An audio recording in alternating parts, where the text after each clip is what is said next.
जगन्नाथ महतो कि क्या हुआ, बुद्ध 40-42 वर्षों तक सतत बोलते रहे और सारा एशिया बुद्ध से प्रभावित हुआ, सारा एशिया आंदोलित हो उठा, सिर्फ भारत को छोड़कर। तो या तो कसूर बुद्ध का हो या कसूर भारत का हो, बुद्ध का तो कसूर हो नहीं सकता। हां, अगर कसूर इसको ही कहो तो बात और कि उन्होंने सत्य को जैसा था वैसा ही कह दिया, सीधा सीधा कह दिया, नग्न कह दिया। भारत के पांडित्य के वस्त्रों से न पहनाए, और मैं कहता हूं अच्छा किया कि न पहनाए। भारत ने माना या न माना, लेकिन बुद्ध ने अपनी ओर से चेष्टा में कोई कमी नहीं की। भारत को जगाने का जैसा अथक प्रयास बुद्ध ने किया, न उसके पहले किसी ने किया था, न उनके बाद किसी ने किया।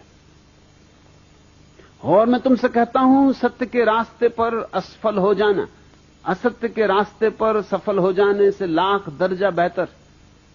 बुद्ध की असफलता में भी रामकृष्ण की सफलता से कहीं ज्यादा मूल्य। बुद्ध एक ही तो बगावती पुरुष। भारत के जीवन में अगर कहीं कोई नमक है तो वो बुद्ध के कारण, थोड़ा कुछ स्वाद है तो बुद्ध के कारण, नहीं तो भारत बिल्कुल बेस्वाद होता। क्यों बुद्ध को नहीं सुना जा सका? कई कारण हैं। पहला कारण तो भारत के पंडित हैं, पुरोहित हैं। उनका जाल पुराना है, कोई 10,000 साल पुराना है।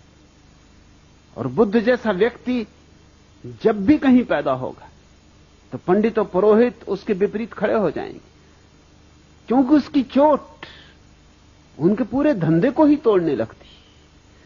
उसकी चोट में उनकी मूर्तियां गिरने लगती, उनके मंदिर भूमिसात होने लगते, उसकी चोट में उनके शास्त्र उखड़ने लगते, उसकी चोट में लोग जागने लगते और देखने लगते कि पंडित तो केवल दुकानदार है, व्यवसायी, शोषक। उसकी मौजूदगी में साफ दिखाई पड़ने लगता है कि पंडित तो केवल बासी बातें दोहरा रहा है, तोते की तरह दोहरा रहा है। क्योंकि बुद्ध की मौजूदगी में तुलना हो सकती। पंडित बुद्ध जैसे व्यक्ति को क्षमा नहीं कर सकते, असंभव है। उनके न्यस्त स्वार्थ इसके विपरीत है। और दुनिया में पंडितों और पुरोहितों का इतना बड़ा जाल और इतना लंबा जाल और कहीं नहीं। ये भारत का दुर्भाग्य है कि यहां सारा जाल इतना प्राचीन हो चुका है कि उसे तोड़ना मुश्किल होता है। वो हमारे रग रेशे में समा गया है। कोई वेद के खिलाफ कुछ कहे, बस न तुमने वेद देखा है, न तुमने वेद पढ़ा है, न वेद से तुम्हें कुछ लेना देना, लेकिन कोई वेद के खिलाफ कुछ कहे, बस झगड़ा खड़ा हुआ।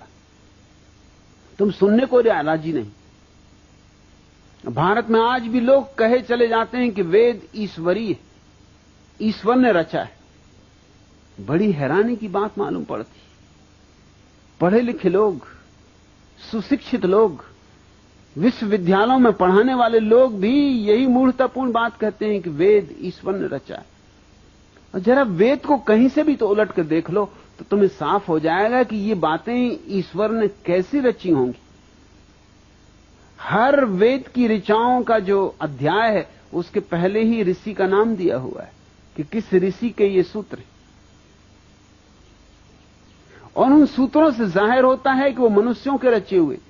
कोई ब्राह्मण कह रहा है कि इस साल हे इंद्र देवता मेरे खेत में अच्छी तरह वर्षा करना, मैं खूब दान दक्षिणा दूंगा, यज्ञ करूंगा, तुम्हें खूब सोमरस पिलाऊंगा। अब जरा सोचो, क्या ये भगवान लिखेगा? भगवान का खेत और मेरे खेत में वर्षा ठीक से कर देना, ये तो किसी आदमी की ही बात हो सकती है। ये तो इतनी साफ है कि किसी बच्चे को भी समझाने की जरूरत नहीं। और मामला यहीं खत्म नहीं होता। मेरे खेत में ज्यादा वर्षा करना और पड़ोसी के खेत में वर्षा हो ही ना, तो चढ़ोतरी खूब चढ़ाऊंगा। ये तो और भी बात बिगड़ गई। ये तो मानवीय भी ना रही, अमानवीय हो गई। और मेरी गऊओं के थन में दूध बढ़ जाए और पड़ोसी की गऊओं के थन का दूध बिल्कुल सूख ही जाए, ये ईश्वर कहेगा? ईश्वर का कौन पड़ोसी? सब गऊएं उसकी, सबे भूमि गोपाल की, सारी भूमि उसकी। कौन सी मेरी और कौन सी तेरी? वहां भी मेरा तेरा चल रहा है। तो बुद्ध ने यही कहा कि वेद कोई ईश्वरी शास्त्र नहीं है, कोई शास्त्र ईश्वरी नहीं, सब शास्त्र आदमियों ने रचे।